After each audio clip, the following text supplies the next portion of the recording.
नमस्कार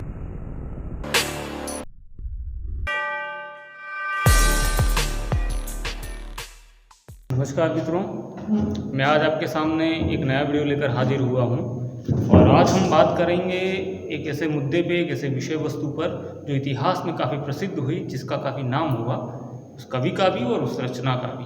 तो आइए परिचय करते हैं उस विषय वस्तु का। आज हम पढ़ने जा रहे हैं तृतीय वर्ष हिंदी साहित्य का प्रथम प्रश्न पत्र, जिसके पाठ्यक्रम में पद्मावत का परिचय हमें देखना है। जी हाँ, पद्मावत नाम सुना होगा आपने। ये एक महाकाव्य है। पद्मावत मलिक मोहम्मद जायसी के द्वारा लिखा हुआ एक बेहतरीन महाकाव्य है। जी हाँ, इसकी हम बात करेंगे। इस महाकाव्य की हम बात करें तो महाकाव्य और खंड काव्य दो प्रकार के काव्य पाए जाते हैं, ठीक है। और प्रबंध काव्य में महाकाव्य और खंड काव्य, इसके इतर अगर देखा जाए तो एक प्रकार अलग प्रकार आता है मुक्तक काव्य। तो यहाँ हम आज पढ़ने जा रहे हैं पद्मावत का परिचय, और जो कि एक महाकाव्य है। किसके द्वारा लिखा गया है तो मलिक मोहम्मद जायसी के द्वारा लिखा गया है। और मलिक मोहम्मद जायसी किस प्रकार के कवि थे तो सूफी संत कवि थे।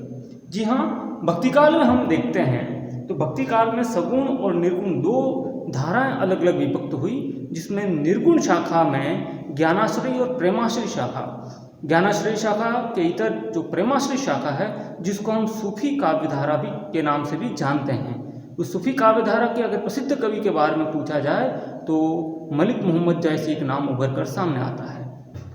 मलिक मोहम्मद जायसी की बात करूँ, ये सूफी कवि थे। जी हाँ, और इसके इतर अगर देखा जाए तो मंजन, उस्मान, मुल्ला दाऊद आदि सूफी कवि रहे हैं। उनकी रचनाएं भी काफ़ी प्रसिद्ध रही हैं, लेकिन हमारे पाठ्यक्रम में पद्मावत है, तो इस पद्मावत का परिचय आज हम लेंगे। तो सबसे पहले परीक्षा में अगर पूछा जाए कि पद्मावत किस प्रकार का काव्य है तो महाकाव्य की श्रेणी में आता है। एक बड़ा काव्य है, विस्तृत काव्य है। इसके बाद इसकी रचना किसने की तो प्रसिद्ध सूफी संत कवि मलिक मोहम्मद जायसी ने की। इसके बाद अगर हम पद्मावत के ऊपर बात करें कि यहाँ पर और क्या प्रश्न बनते हैं तो पद्मावत की भाषा कौन सी है तो पद्मावत की भाषा है अवधी भाषा। जी हाँ, अवधी भाषा में लिखा गया ये बेहतरीन महाकाव्य है।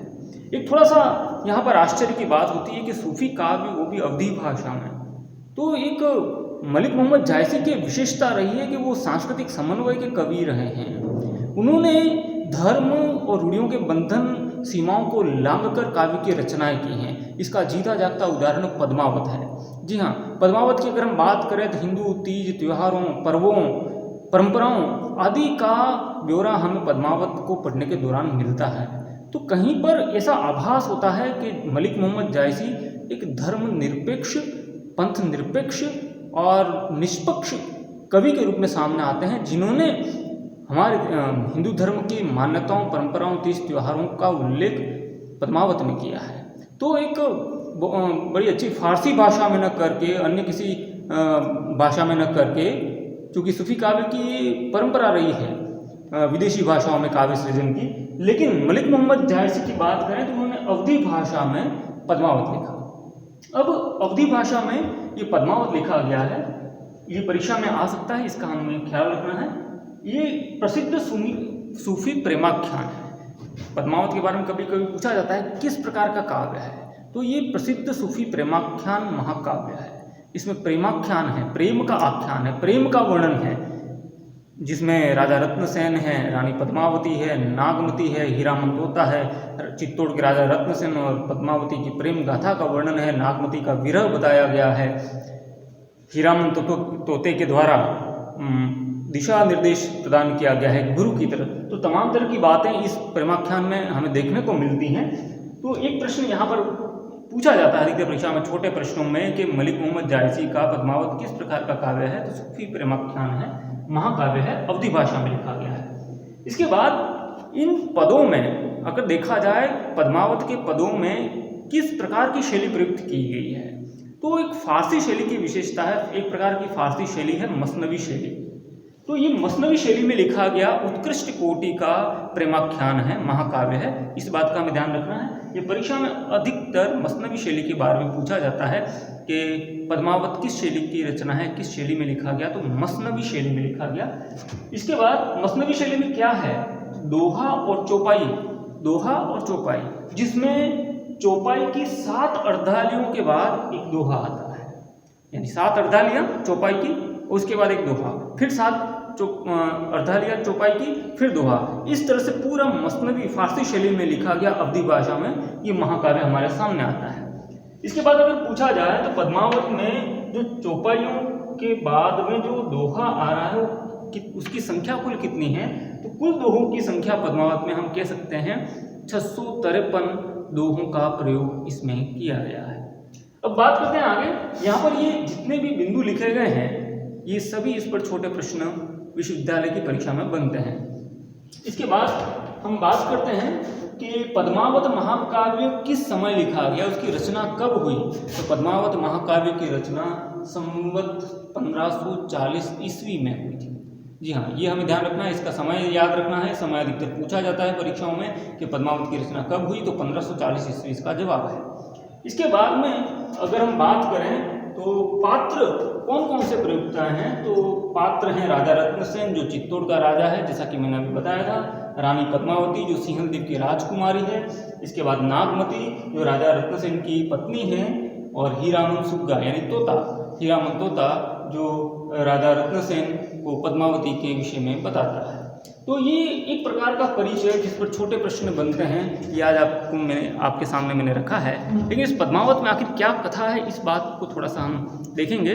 तो पद्मावत क्या कहानी लेकर सामने आता है, तो एक सामान्य लौकिक कथा की ओर हमें इशारा करता है, एक ऐतिहासिक कथा की ओर इशारा करता है, जिसमें थोड़ा सा मनोरंजन का गुण भी हमें दिखाई पड़ता है।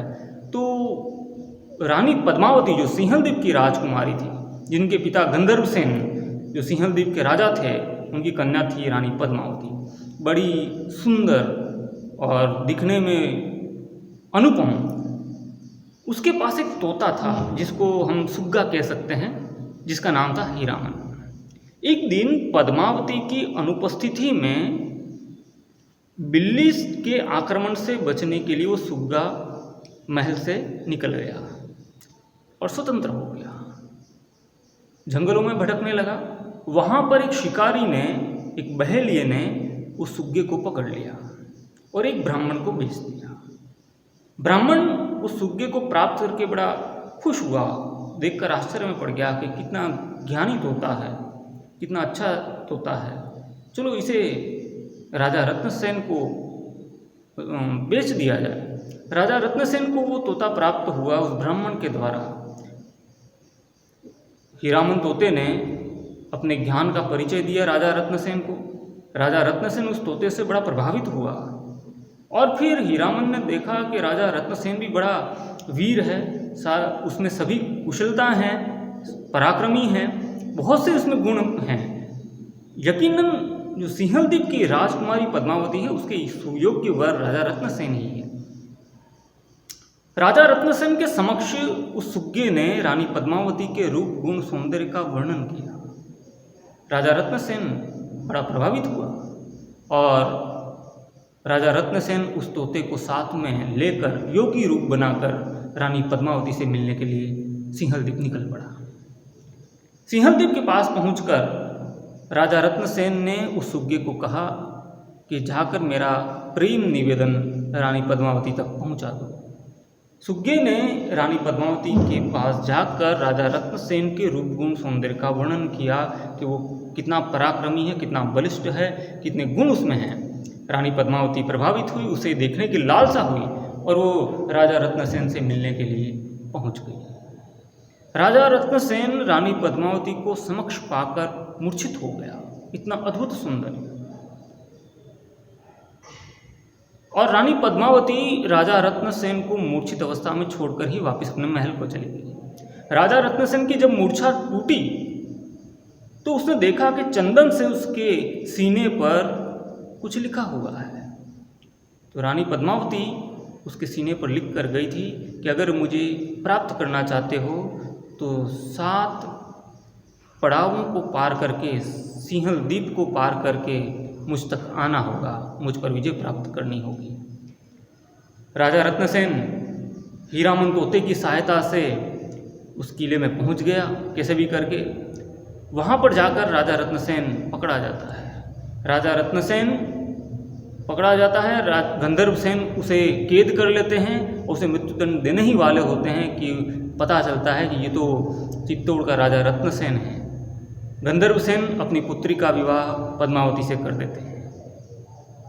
राजा रत्नसेन पद्मावती के साथ विवाह करके वहीं रह जाते हैं। लेकिन इधर नागमती जो चित्तौड़ की रानी थी, जो रत्नसेन की पत्नी थी, उसे अपने पति का वियोग सताने लगा। बहुत समय हो गया, उसके पति वापस नहीं आए, तो वो एक पक्षी के माध्यम से संदेशा भेजती है सिंहलदीप में रत्नसेन के पास में कि वो वियोग में कितनी तड़प रही है। राजा रत्नसेन उस संदेश को पढ़ता है, उसे आभास होता है और रानी पद्मावती को लेकर चित्तौड़ में आ जाता है।